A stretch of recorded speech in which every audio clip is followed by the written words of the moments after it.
1. Apa yang dimaksud dengan teori dasar kebakaran? A. Proses yang terjadi saat bahan bakar terbakar. B. Proses penguapan air pada suhu tinggi. C. Pengaruh suhu terhadap jenis bahan. D. Hubungan antara oksigen dan api. E. Reaksi kimia yang menyebabkan kebakaran.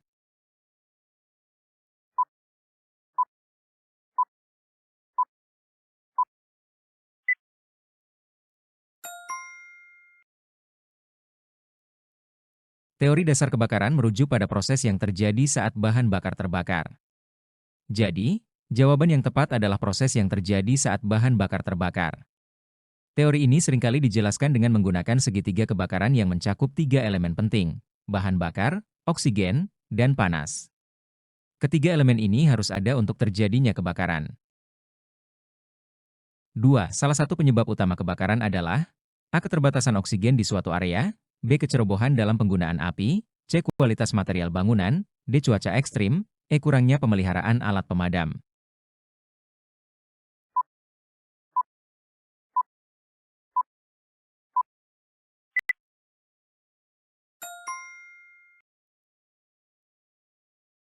Salah satu penyebab utama kebakaran adalah kecerobohan dalam penggunaan api. Kecerobohan, seperti meninggalkan api menyala tanpa pengawasan, menggunakan perangkat listrik yang tidak aman, atau membakar sampah di tempat yang tidak tepat, dapat meningkatkan risiko terjadinya kebakaran. Meskipun semua opsi yang disebutkan dapat berkontribusi terhadap kebakaran, kecerobohan dalam penggunaan api adalah penyebab yang paling umum dan langsung. 3. Dalam situasi darurat, teknik penyelamatan yang paling tepat untuk korban kebakaran adalah A. Membawa korban ke tempat terbuka. B. Meninggalkan korban untuk mencari bantuan. C. Menggunakan peralatan yang tidak berisiko. D. Memadamkan api sebelum menyelamatkan korban. E. Mengamankan jalan evakuasi untuk korban.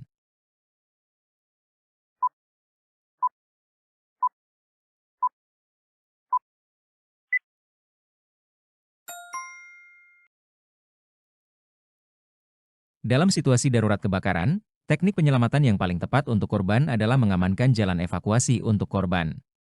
Memastikan jalan evakuasi aman dan tersedia sangat penting agar korban dapat keluar dari area berbahaya.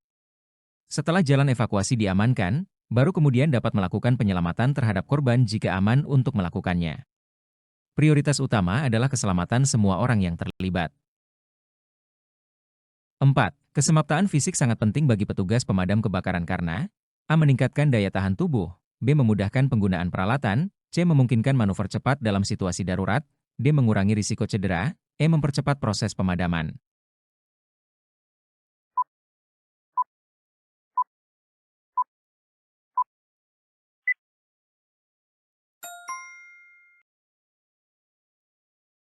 Kesemaptaan fisik sangat penting bagi petugas pemadam kebakaran, karena memungkinkan manuver cepat dalam situasi darurat. Petugas pemadam kebakaran seringkali dihadapkan pada situasi yang memerlukan gerakan cepat dan efisien, seperti menghindari bahaya, bergerak melalui area yang sulit, dan melakukan penyelamatan. Kesemaptaan fisik yang baik memungkinkan mereka untuk melakukan manuver dengan cepat dan efektif saat menghadapi situasi darurat. 5. Jenis sarana pemadam kebakaran yang paling umum digunakan adalah A. Alat pemadam api ringan. B. Sistem sprinkler. C. Alat pemadam api berat. D. Water hydrant. E. Sistem deteksi asap.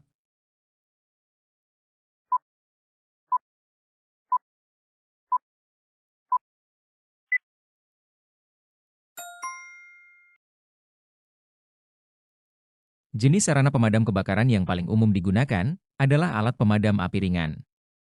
APAR adalah alat yang mudah digunakan dan sering tersedia di banyak lokasi, seperti gedung perkantoran, sekolah, dan rumah tinggal. Alat ini efektif untuk memadamkan kebakaran kecil dan sangat penting dalam penanganan awal kebakaran sebelum bantuan lebih lanjut tiba. 6. Apa yang menjadi fokus utama dalam penggunaan SCBA? A. Memudahkan pemadam kebakaran dalam mengakses area terbakar. B. Melindungi petugas dari asap dan gas berbahaya. C. Mengurangi beban kerja petugas. D. Meningkatkan visibilitas dalam situasi gelap. E. Mempercepat proses pemadaman.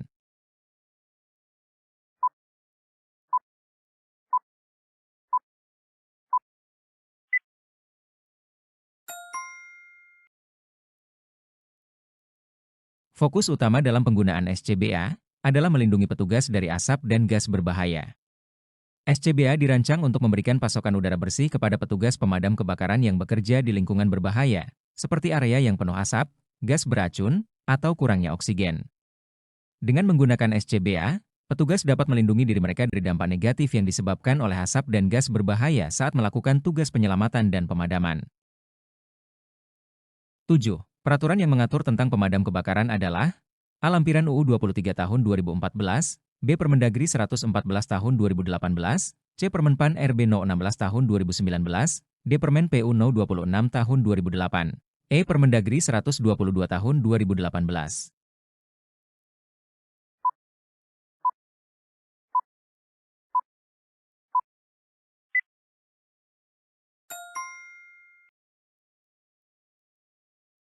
Peraturan yang mengatur tentang pemadam kebakaran adalah Lampiran UU 23 tahun 2014.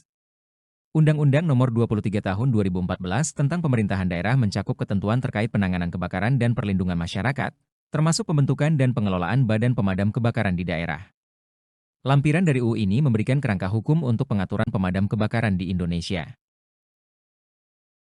8. Apa fungsi dari sistem proteksi aktif kebakaran? A. Mendeteksi dan memadamkan api secara otomatis. B. Menyimpan air untuk kebutuhan pemadaman. C. Mengatur ventilasi gedung. D. Menyediakan jalur evakuasi. E. Menjaga kualitas udara di sekitar gedung.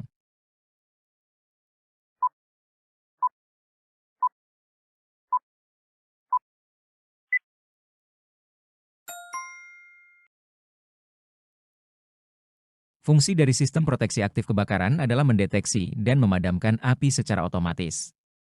Sistem proteksi aktif kebakaran dirancang untuk secara aktif merespons kebakaran dengan mendeteksi keberadaan api dan asap, serta melakukan tindakan pemadaman otomatis seperti mengaktifkan sprinkler, sistem pemadam gas, atau alat pemadam lainnya.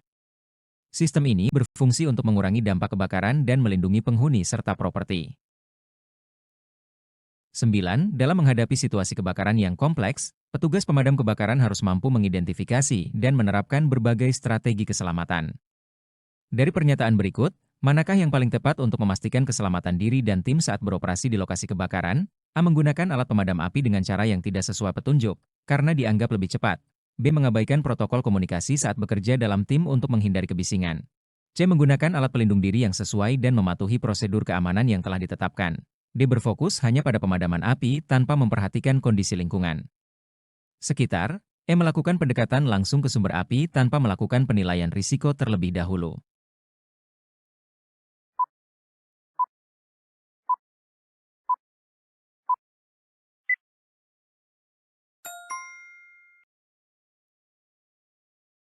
Pilihan C mencerminkan kesadaran akan keselamatan dan kepatuhan terhadap protokol yang dirancang untuk melindungi petugas pemadam kebakaran, yang sangat penting dalam situasi berbahaya.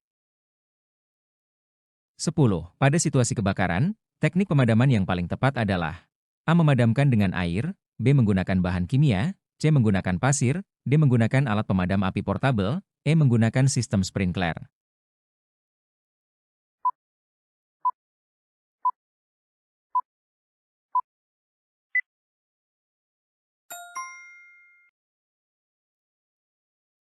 Pada situasi kebakaran, teknik pemadaman yang paling tepat tergantung pada jenis kebakaran yang terjadi. Namun, secara umum, teknik pemadaman yang sering dianggap paling tepat dan efektif untuk kebakaran kecil adalah menggunakan alat pemadam api portabel. Alat pemadam api portabel dirancang untuk menangani berbagai jenis kebakaran dan mudah digunakan dalam situasi darurat. Meskipun teknik lain seperti menggunakan air, bahan kimia, pasir, atau sistem sprinkler juga efektif dalam kondisi tertentu, APAR memberikan respons yang cepat dan dapat langsung digunakan oleh siapa saja yang menghadapi kebakaran kecil. 11. Dalam sistem proteksi bangunan, salah satu jenis yang penting adalah A. Detektor asap, B. Sistem alarm kebakaran, C. Sistem pemadam otomatis, D. Semua jawaban benar, E. Hanya sistem alarm kebakaran.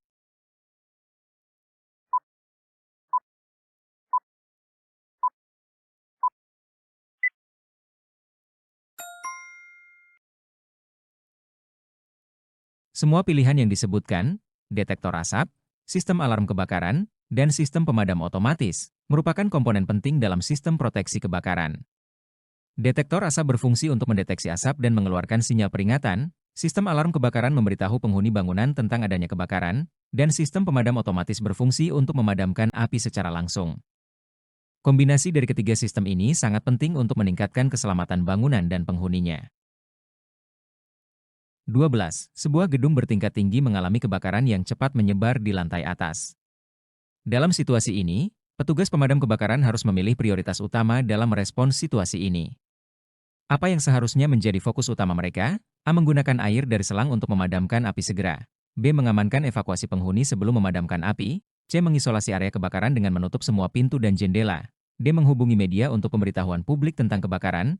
E. Mencari sumber api dan memadamkannya dengan segera.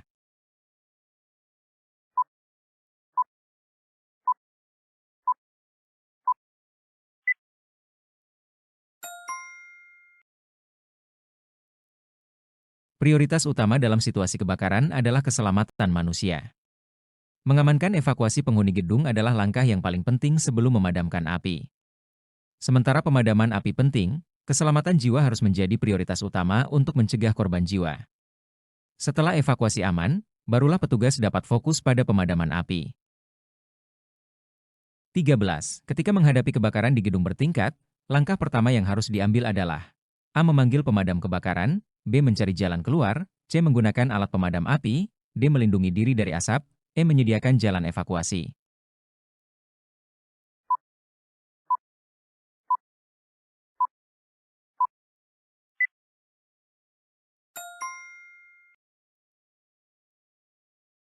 Ketika menghadapi kebakaran di gedung bertingkat, langkah pertama yang harus diambil adalah melindungi diri dari asap. Sebelum melakukan tindakan lain, penting untuk melindungi diri dari asap, karena asap bisa sangat berbahaya dan menyebabkan keracunan. Setelah itu, langkah-langkah seperti mencari jalan keluar atau memanggil pemadam kebakaran dapat dilakukan. Melindungi diri dari asap akan meningkatkan peluang keselamatan saat evakuasi.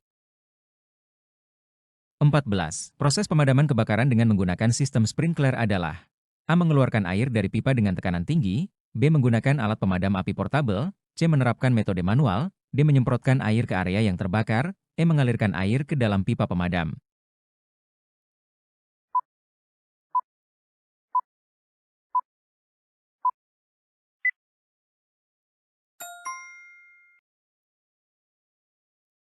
Proses pemadaman kebakaran dengan menggunakan sistem sprinkler adalah menyemprotkan air ke area yang terbakar.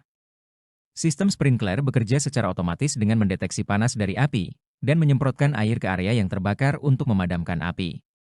Ini merupakan metode pemadaman yang efektif dan sering digunakan di berbagai bangunan untuk melindungi dari kebakaran. 15. Apa yang dimaksud dengan continuous jaga dalam konteks pemadam kebakaran? A. Menjaga alat pemadam selalu siap pakai. B. Melakukan patroli rutin. C. Menjaga kesehatan fisik petugas. D. Memastikan kesiapan tim dalam situasi darurat. E. Mengatur jadwal kerja petugas.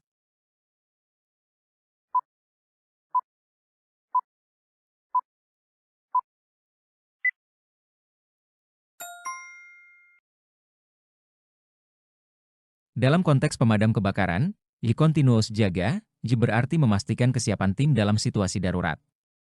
Continuous jaga merujuk pada praktik menjaga kesiapan petugas pemadam kebakaran untuk merespons dengan cepat dalam situasi darurat, termasuk memastikan bahwa semua peralatan dan tim siap digunakan saat dibutuhkan. Ini mencakup pelatihan, pemeriksaan peralatan, dan koordinasi dalam tim agar dapat memberikan respons yang efektif ketika terjadi kebakaran. 16. Apa pentingnya memahami teori anatomi tubuh dalam penyelamatan? A. Mendeteksi cedera yang mungkin dialami korban. B. Memudahkan evakuasi. C. Memastikan perlindungan selama penyelamatan. D. Membantu dalam memberikan pertolongan pertama. E. Semua jawaban benar.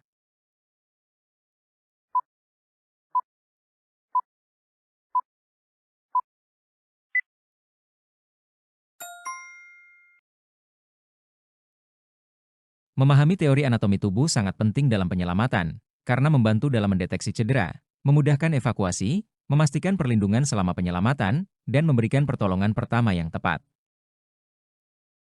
17. Salah satu fungsi dari detektor asap adalah A. Mendeteksi asap sebelum api menyebar. B. Mengatur ventilasi gedung. C. Menyimpan data kebakaran. D. Mengingatkan petugas untuk bertindak. E. Meningkatkan visibilitas saat kebakaran.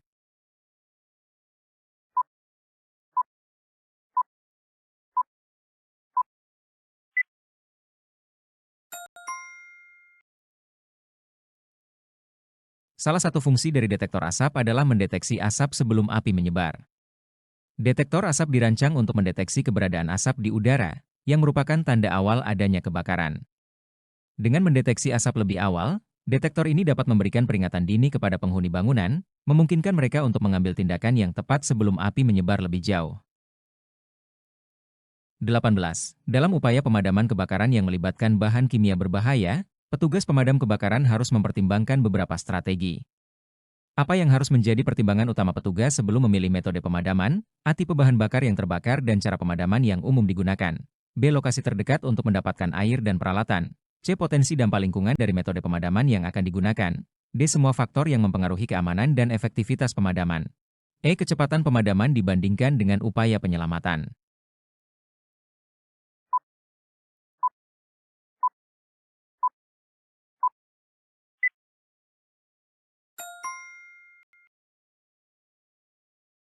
Dalam pemadaman kebakaran yang melibatkan bahan kimia berbahaya, petugas harus mempertimbangkan berbagai faktor, termasuk sifat bahan kimia, metode pemadaman yang sesuai, dampak lingkungan, dan keamanan petugas. Memilih metode yang tepat sangat penting untuk mencegah risiko lebih lanjut, baik bagi petugas maupun lingkungan sekitar. Oleh karena itu, semua faktor yang mempengaruhi keamanan dan efektivitas pemadaman harus dipertimbangkan. 19. Apa yang harus dilakukan petugas setelah menyelamatkan korban dari kebakaran? A. Memanggil ambulans untuk pemeriksaan lebih lanjut. B. Meninggalkan lokasi. C. Mengurus dokumen kebakaran. D. Melakukan debriefing tim. E. Memberikan pertolongan pertama kepada korban.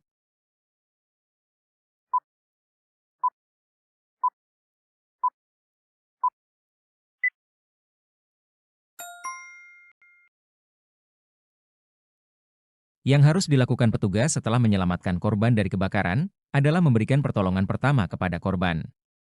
Setelah menyelamatkan korban, langkah pertama yang harus diambil adalah memberikan pertolongan pertama untuk memastikan bahwa korban mendapatkan perawatan yang diperlukan. Ini bisa termasuk mengatasi cedera fisik, memberikan oksigen jika diperlukan, atau menenangkan korban yang mungkin mengalami syok. Setelah itu, langkah-langkah lain seperti memanggil ambulans dan melakukan debriefing tim dapat dilakukan. 20. Yang termasuk dalam upaya keselamatan petugas pemadam kebakaran adalah A. Menggunakan SCBA, B. Mengikuti pelatihan berkala, C. Mematuhi prosedur keamanan, D. Menggunakan alat pelindung diri, E. Semua jawaban benar.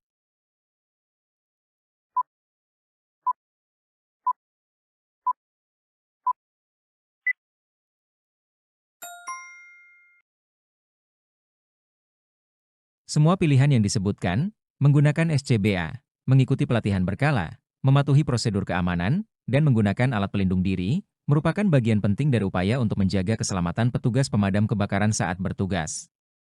Setiap langkah ini membantu mengurangi risiko cedera dan memastikan bahwa petugas dapat bekerja dengan efektif dan aman dalam situasi berbahaya.